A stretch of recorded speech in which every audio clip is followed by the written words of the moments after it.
Assalamualaikum warahmatullahi wabarakatuh.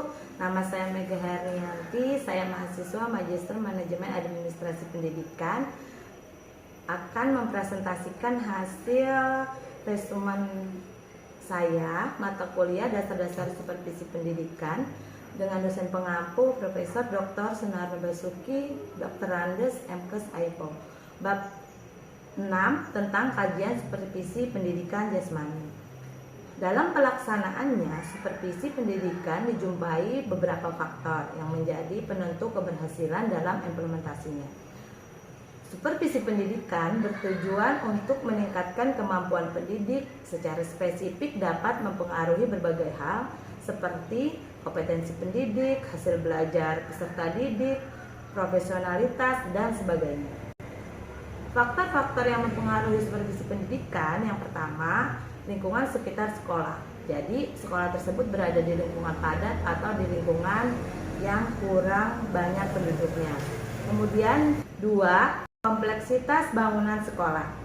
Kompleksitas bangunan sekolah menjadi tanggung jawab kepala sekolah. Ada sekolah yang merupakan kompleks sekolah yang besar, banyak jumlah pendidik dan peserta didiknya, halaman dan tanah sekolah yang luas dan sebagainya.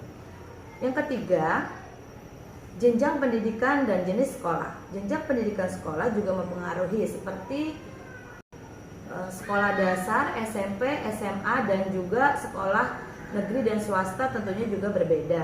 Yang keempat, kegiatan pendidik dan tenaga pendidik. Seperti sumber daya pendidik di sekolah yang menyangkut kompetensinya atau jabatannya, keadaan sosialnya dan keadaan ekonominya, komitmen, dan lain-lain. Yang kelima, faktor yang juga mempengaruhi supervisi pendidikan adalah kecakapan, kematangan, keterampilan, dan kelebihan lainnya yang dimiliki oleh kepala sekolah itu sendiri.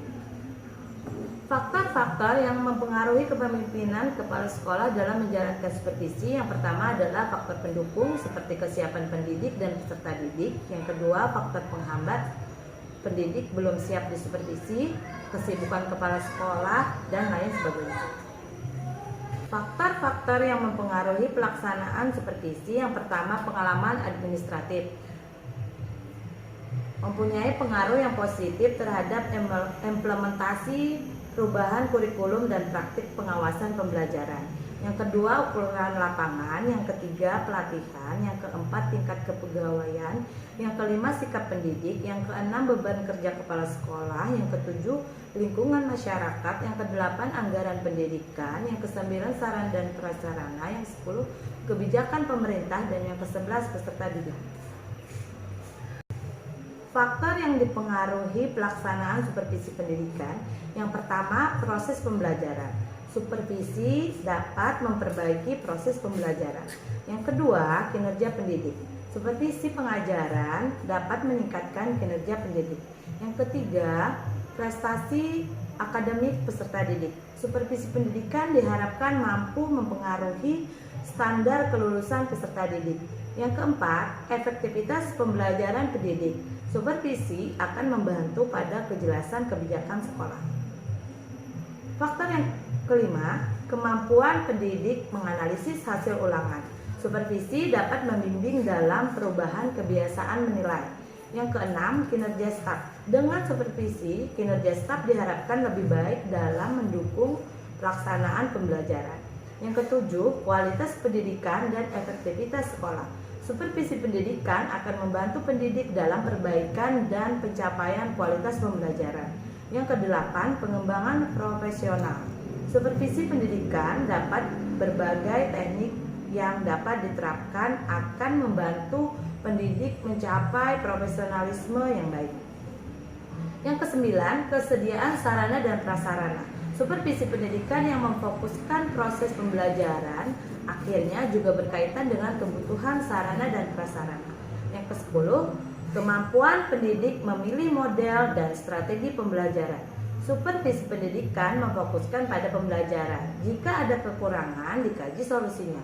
Dengan demikian akan membantu pendidik memilih strategi pembelajaran yang tepat, yang sesuai untuk peserta didik. Yang ke-11, motivasi kerja pendidik. Supervisor memberi motivasi serta mengajak pendidik berdiskusi untuk mencari solusi yang tepat dalam perbaikan pembelajaran. Yang ke-12, disiplin kerja. Supervisi pendidikan dapat membantu disiplin kerja pada para pendidik di sekolah karena semua tahapan dikontrol oleh supervisor. Yang ke-12, disiplin kerja. Supervisi pendidikan dapat membantu disiplin kerja para pendidik di sekolah karena semua tahapan dikontrol oleh supervisor. Dan faktor yang terakhir, budaya belajar.